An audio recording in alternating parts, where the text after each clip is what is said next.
Next, we're going to cover prerequisites, which is another thing written on each job, as well as generally how career progression works. So down here on each job card, you're going to see this box marked prerequisites.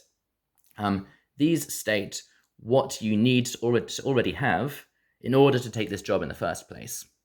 So as you can see, for cashier, prerequisites none. That's great news. It means you can take this job whenever you want. There's no barriers to doing so.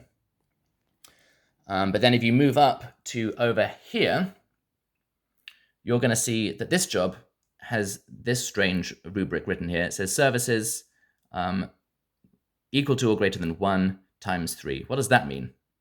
Well, first of all, you'll see that each job has a sector. So we've been talking about the services sector this whole time, this orange layout, but I'll briefly cover the other 5 sectors soon. You have a sector and it also has a level. So this is services 1. This is a level 1 job, which means that it's kind of considered an entry-level job for this sector. So what this means is you have to have held a services job of level 1 or higher, and you have to have done that for at least 3 paydays. Now, it's really important that the word payday's there. So it's not good enough to just hold this job and then quit the job in the same chapter, move on to another job, quit that. That's not going to count towards your work experience. The job needs to be recorded over here. The jobs you have only get recorded during payday. So any job that you have and then lose over the course of a chapter will actually not get recorded in your CV. But once you do have that job, if you have cashier written here, and then cashier again, and then cashier again, or maybe you have cab driver and then artist and then bartender, who knows?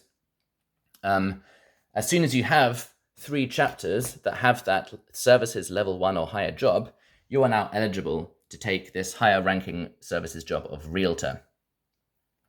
And a lot of prerequisites look like this. It's about having that work experience in the sector before you can move on to the higher job. But there are other kind of prerequisites, which I will cover as we go. Some prerequisites are more interesting. Like this prerequisite here is vehicle, which just means you have to own a vehicle to be a dasher. So it's a little more challenging potentially to get that. And there are some kind of unique prerequisites, which should be quite self-explanatory. Now, each sector is conveniently laid out in a kind of hierarchical way. So along this base row, these are all the level 1 jobs of the sector. These are all the level 2 jobs here. And then up here, department store manager is the one level 3 job in the services sector.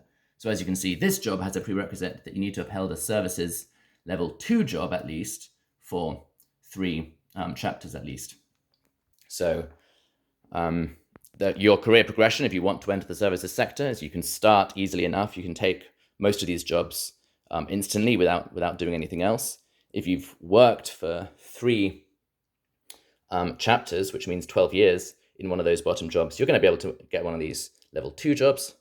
And then if you do that for 12 years, you'll be able to get this department store manager job, which is the only service level 3 in the game. Now, each different sector, each industry has kind of slightly different rules and slightly different strategies for progressing through it. So I'll cover them when I get to the different industries.